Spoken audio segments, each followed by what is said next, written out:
स्वागत है आपका अपने YouTube चैनल यूनिवर्सिटी पॉइंट पर। हम क्लास 10th के ज्यामिति के पोर्शन में चैप्टर स्टार्ट किया था 12th, उसकी थ्योरम कर रहे थे। हमने थ्योरम कर ली 12.7 तक। आज आपकी थ्योरम में 12.8 पढ़ो इसको। सबसे पहले आपको थ्योरम को अच्छे से पढ़ना है और क्या चीज़ गिवन है और क्या चीज़ हम प्रूव करनी है उसके हिसाब से आपको फॉर्मेट बनाते चलना है। और सबसे पहले तो इसकी लैंग्वेज समझना बहुत ज़्यादा जरूरी है। एक बार पढ़ो, एक बार समझ में नहीं आए तो दो बार पढ़ो।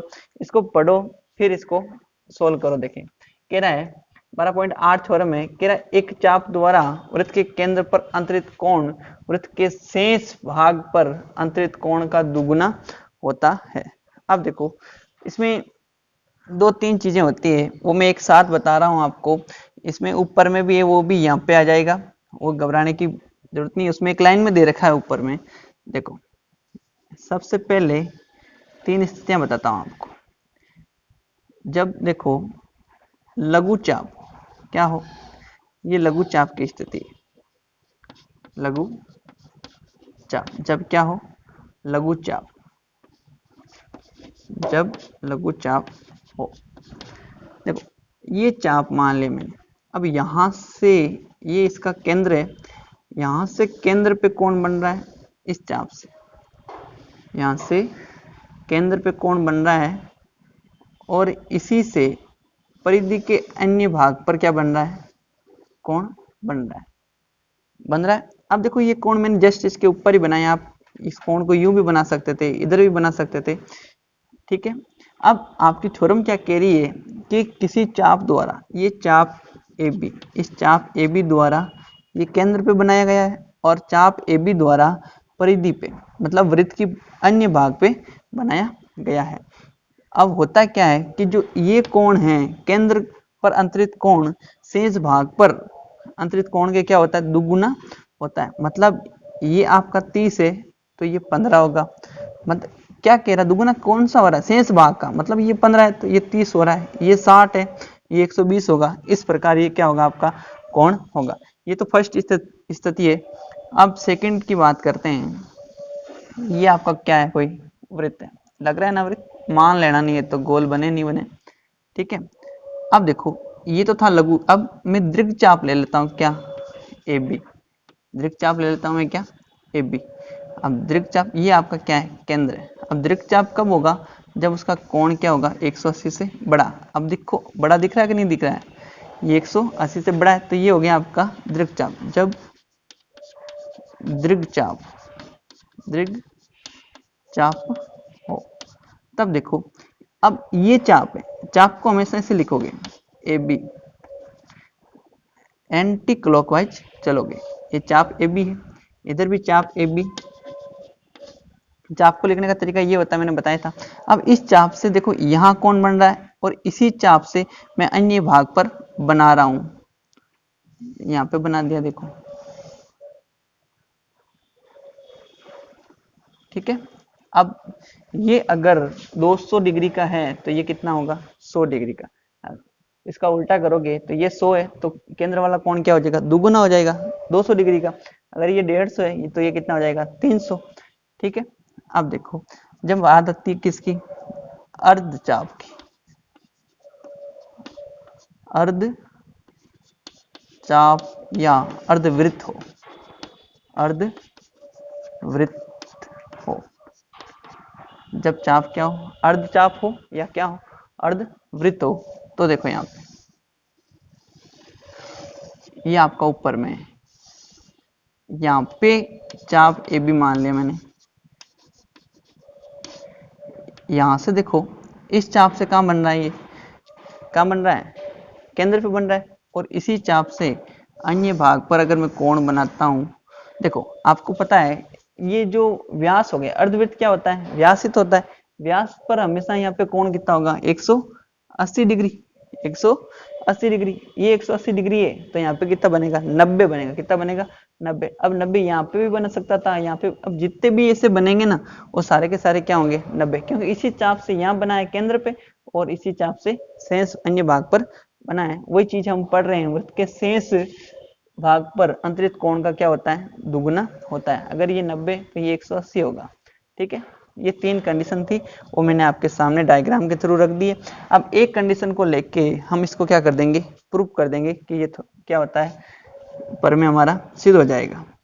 ठीक है, तो क्या करता हूँ, देखो सबसे पहले दिया है, दिया हुआ क्या है कि केंद्र पे अंतरित कोण, केंद्र पे अंतरित कोण, तो माना केंद्र पर अंतरित कोण क्या दे रखा है हमें, ए ओ बी, ए ओ कोण लिख दिया, या कोण यहाँ पे लिख देता हूँ, कोण ए ओ बी ये दे रखा है। और हमें सिद्ध करना, हमें अंतरित कोण बनता किससे, चाप ए बी द्वारा, चाप ए बी द्वारा। अब हमें सिद्ध करना है, सिद्ध करना है कि जो शेष भाग पे ए बी सी दे देता हूँ, यहाँ पे शेष भाग पे कोण कौन सा बन रहा है, कोण ए, मतलब कहने का मतलब केंद्र पे बनने वाला कोण क्या है, कोण ए ओ बी का डबल, मतलब किसका डबल होगा, शेष भाग पर कोण ए सी बी का क्या होगा, डबल होगा। ये हमें क्या करना है, सिद्ध करना है। ठीक है, तो रचना करते हैं, क्या करते हैं, रचना। अब रचना में क्या करते हैं, सी को ओ से मिलाते हैं और उसको पी तक बढ़ाते हैं। लिखोगे सी को ओ से मिलाया तथा पी तक बढ़ाया, पी तक बढ़ाया, ये चीज लिख दी हमने। अब देखो बात करते हैं प्रूफ की, मतलब उत्पत्ति, तो इसमें देखो दो त्रिभुज बन रहे हैं, एक त्रिभुज बन रहा है आपके ये वाला ए ओ सी और दूसरा बनता है बी ओ सी। तो पहले बात करेंगे त्रिभुज ए ओ सी में, त्रिभुज ए ओ सी में देखो इसको मैं कोण नंबर 1 बोल देता हूँ और इसको कोण नंबर यहाँ पे 2 और ये हो जाएगा कोण नंबर 3। ए ओ सी में बोलूँगा कि कोण 1 का मान बराबर होगा कोण 2 प्लस कोण 3 के। अब आप बोलोगे क्यों होगा भाई, क्योंकि ये देखो त्रिभुज दिख रहा है, इसकी एक भुजा को आगे बढ़ाने पर क्या बना, 22 कोण, और आपको पता है 22 कोण का मान अंतराभिमुख कोण के योग के क्या होता है, बराबर। तो यहाँ पे लिख देता हूँ 22 कोण, 22 कोण। आप पूरा समझ जाना, जो मैंने लाइन बोली ना कि 22 कोण का मान अंतराभिमुख कोण के योग के क्या होता है, बराबर। ये 22 कोण 1 बना, इसके अंतरा अभिमुख, अंतरा मतलब अंदर की तरफ, विमुख मतलब सम्मुख बनने वाले कोण 2 और 3 के योग के क्या होगा, बराबर होगा। अब देखो एक चीज यहाँ से एक और देखनी है आपको, ये कोण 3 और कोण 2 का मान क्या होगा, बराबर होगा। क्यों, क्योंकि ये ए ओ और ओ सी क्या है, वृत्त की त्रिज्याएं हैं। लिखोगे ए ओ बराबर सी ओ, ए ओ बराबर सी ओ, क्यों, त्रिज्याएं क्या है, त्रिज्याएं। अब त्रिज्याएं हैं तो इनके सम्मुख कोण क्या होंगे, बराबर होंगे, इनके सम्मुख कोण क्या होंगे, बराबर। तो इसको लिख दो कि 2 बराबर 3, 2 बराबर 3 या 3 बराबर 2। ठीक है, अब देखो 2 बराबर आ गए किसके, 3 के, इसको समीकरण 1 दे देते हैं और इसको समीकरण 2 दे देते हैं। अब समीकरण 1 2 से, समीकरण 1 व 2 से, समीकरण 1 और 2 से क्या बोलोगे कि ये दोनों बराबर है, तो दोनों की जगह एक नाम लिख दूं। और वो कौन सा लिखूंगा, क्योंकि मेरे को संबंध किस में निकालना है, इसमें और इस बाहर वाले में, तो मैं 1 और 2 का यूज लूंगा। तो यहाँ पे लिख दूंगा कोण 1 बराबर कोण 2, और 3 की जगह भी क्या लिख दूंगा, कोण 2। तो यहाँ से कोण 1 का मान है जो 2 गुणा कोण 2 के बराबर आ जाएगा। कोण 1 का मान क्या आया, 2 गुणा कोण 2 के बराबर। इसको समीकरण दे देता हूँ 3, समीकरण 3। अब बात करूंगा मैं इसी प्रकार, देखो यहाँ पे मैं नाम दे देता हूँ 4, और ये 5, और ये हो जाएगा मेरा 6।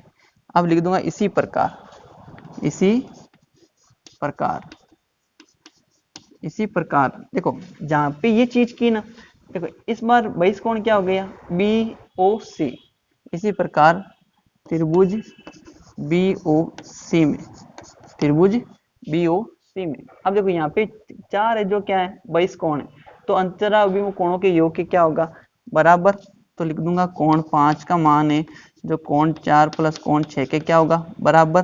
तथा अभी ये जस्ट बात कर ली हमने कि ये दोनों त्रिज्याएं होगी। देखो ये यहाँ पे CO और BO क्या होगी, त्रिज्याएं, तो कोण 5 और कोण 6 क्या होगा, बराबर। तो लिख दोगे, इसी प्रकार लिख दिया ना, तो आप सीधा लिख दो कोण 5 का मान है जो 2 गुणा, अब देखो मैं कौन सा यूज लूंगा, यहाँ पे 5 लूंगा। क्यों लूंगा, क्योंकि मेरे को ये त्रिभुज ये कोण लेके आना, कौन सा, ACB।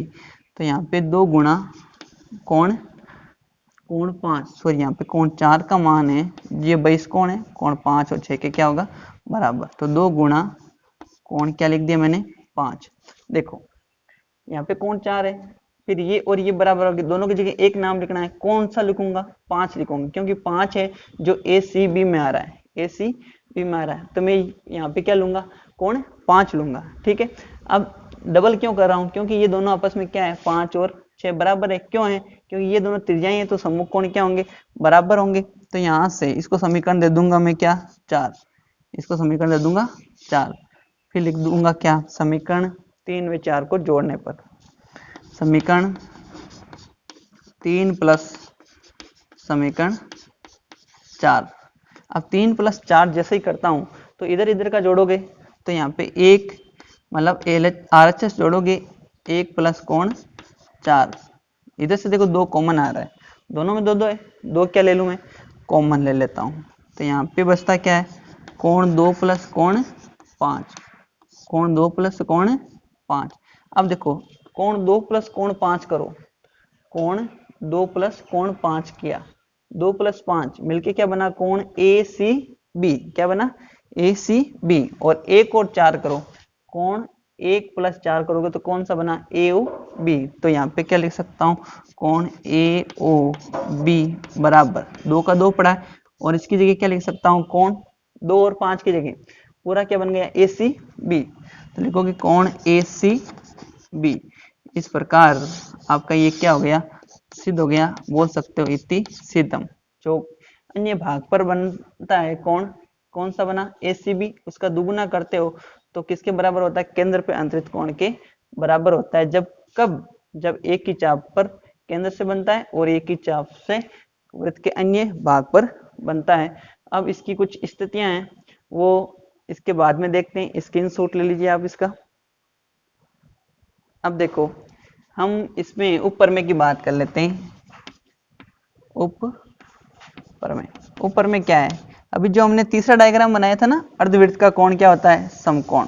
बस यही आपका क्या है, ऊपर में ये क्या है, इसका व्यास है।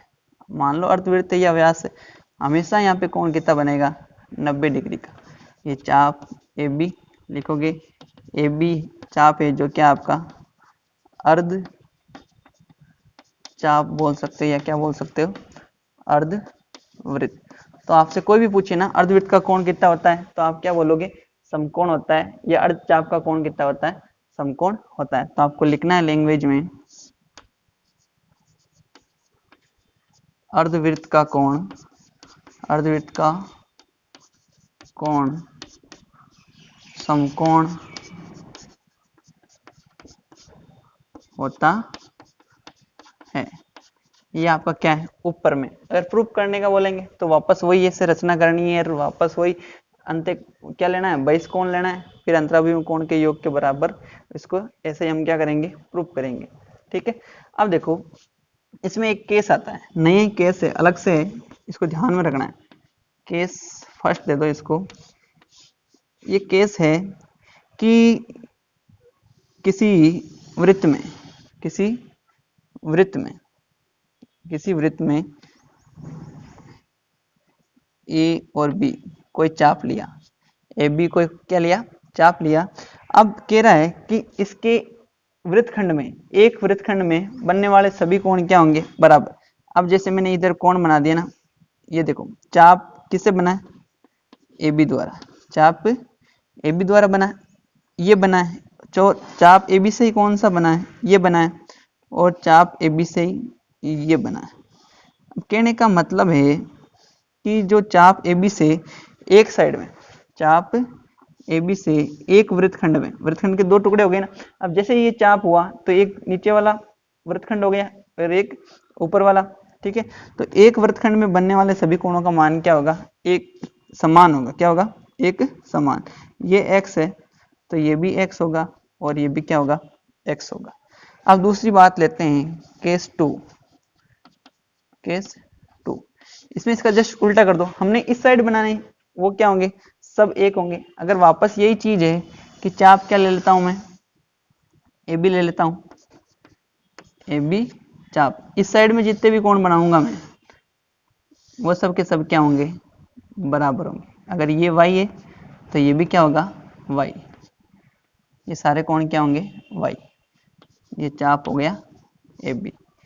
अब इस साइड में, मतलब ऊपर एक वृत्तखंड में जो बने कोण, वो सब के सब क्या होंगे, बराबर। और इस वाले वृत्तखंड में बनेंगे, जो एक दे दिया आपको तो ये पूछ ले तो वो भी क्या होगा, बराबर होगा। इनको आपको क्या रखना है, ध्यान में रखना है। इसका भी स्क्रीनशॉट ले लो आप।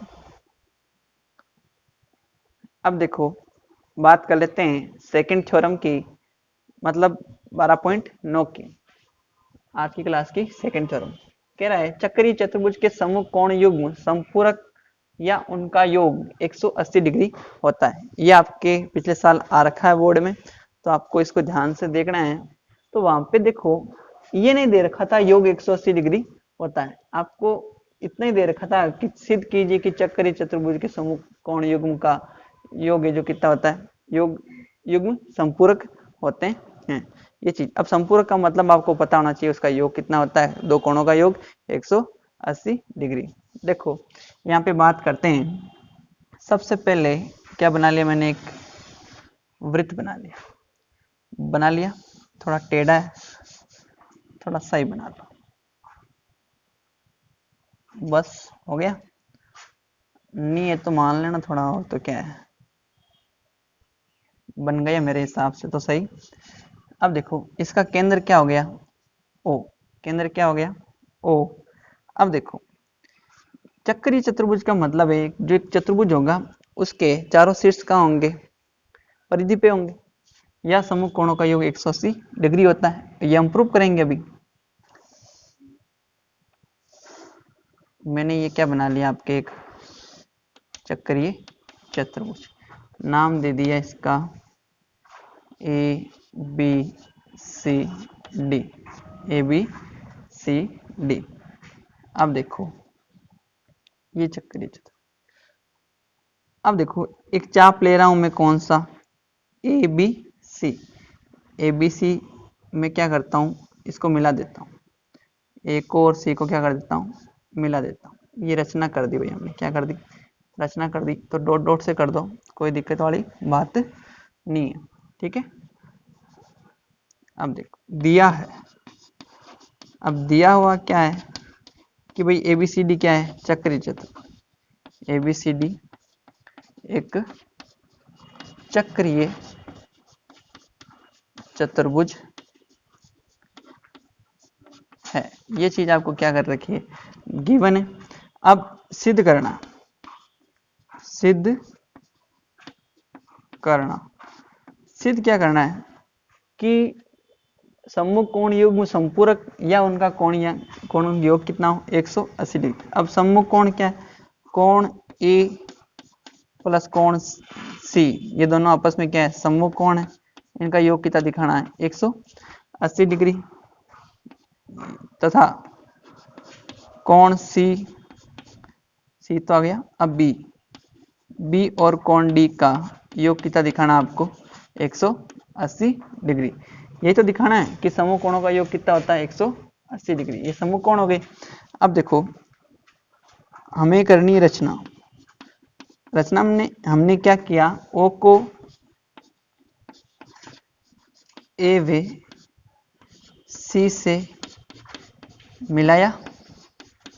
क्या किया है, ओ को ए व सी से क्या कर दिया, मिला दिया। अब देखो बात करते हैं उपपत्ति की। उपपत्ति में देखो चाप ए बी सी द्वारा जो कोण बनता है केंद्र पे, उसको मान लेता हूं मैं क्या, x मान लेता हूं। क्या मान लेता हूं, x।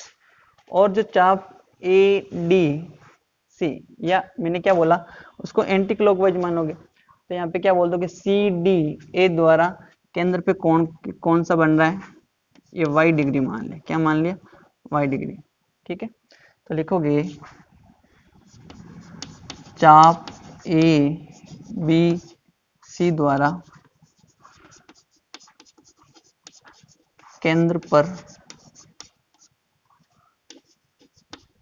अंतरित कोण बराबर x डिग्री। और आपने अभी पढ़ा कि जो केंद्र पे जो कोण बनता है वो शेष भाग पर बनने वाले कोण का क्या होता है, दुगुना होता है। तो आपने ये पढ़ा कि कोण x का मान वो बराबर होगा किसके, जो शेष भाग पर बनने वाले कोण के दुगुने के। तो आप लिख दोगे 2 गुणा कोण डी, 2 गुणा कोण डी। यही तो लिखोगे। यहां से केंद्र पे बन रहा है और यहाँ से क्या बन रहा है, परिधि पे बन रहा है, शेष भाग का क्या हो गया, दुगुना। तो यहां से कोण डी का मान निकालोगे तो क्या आएगा, 1/2 कोण x डिग्री। यही तो आया। ये इधर क्या है, गुणा में इधर आके भाग में, तो 1/2 लिख सकता हूँ क्योंकि सबके गुणा में 1 होता है। इसको समीकरण दे देता हूँ 1, समीकरण 1।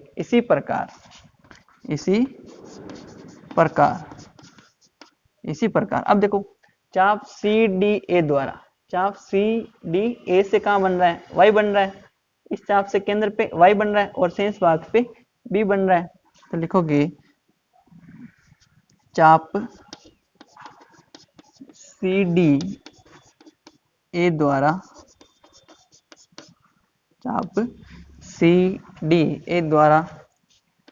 केंद्र पर y डिग्री कोण बन रहा है। अब देखो इसका मान क्या होगा, 2 गुणा कोण b के बराबर। यही तो होगा। इस चाप से यहाँ बन रहा है केंद्र पे और इसी चाप से क्या बन रहा है, वापस शेष अन्य भाग पर कोण b बन रहा है। तो कोण b क्या है, अन्य भाग पर बन रहा है। भाई इसी चाप से देखोगे तो आपके ये बन रहा है कोण, देखो ये वाला पूरा चाप, और इसी चाप से वापस b बन रहा है, तो दुगुना हो गया। पर शेष भाग पे बनने वाले का क्या हो गया, दुगुना। अब यहाँ से कोण b का मान निकालते हो तो क्या आता है, 1/2 y डिग्री, समीकरण नंबर 2। अब इनको मैं क्या कर लेता हूँ, जोड़ लेता हूँ। समीकरण 1 प्लस समीकरण 2। अब जोड़ोगे इधर तो b और d जोड़ दो तो क्या आ गया, कोण b प्लस कोण d बराबर। अब देखो यहाँ पे भी 1/2 और यहाँ पे भी 1/2 कॉमन आ रहा है, 1/2। तो अंदर क्या बचेगा, x degree plus y degree. अब देखो x यहाँ पे और y यहाँ पे, एक ही बिंदु के चारों तरफ कोणों का योग कितना होता है, 360 डिग्री। कितना होता है, 360 डिग्री होगा। देखो यहाँ पे एक बिंदु के चारों तरफ कोण कितना होता है, 360 डिग्री। तो इन दोनों का योग कितना हो जाएगा, 360 डिग्री। तो यहाँ पे कोण b प्लस कोण d बराबर 1/2 गुणा 360 डिग्री। काटोगे तो कितना आया, 180 डिग्री। तो यहाँ पे लिख दोगे कोण b प्लस कोण d का योग कितना आया, 180 डिग्री। ये एक चीज तो क्या हो गई, प्रूफ हो गई। इसी प्रकार क्या लिख दोगे, यहाँ पे लिख देता हूं, इसी प्रकार कोण ए प्लस कोण सी का योग भी कितना आएगा, 180 डिग्री। हैंस प्रूफ इति सिद्धम। देखो चक्रीय चतुर्भुज के सम्मुख कोण कौन कौन से थे, बी और डी का योग कितना गया 180 डिग्री। अगर मेरे को सी और किसका करना है, ए प्लस सी का योग कितना लाना है 180 डिग्री, तो मैं इस प्रकार यहाँ पे भी क्या करूंगा, रचना करूंगा, इसको हटा दूंगा, तो वापस इसी प्रकार मैंने क्या लिख दिया, कोण ए प्लस कोण सी का योग भी कितना गया 180 डिग्री। स्क्रीनशॉट ले लीजिए आप इसका।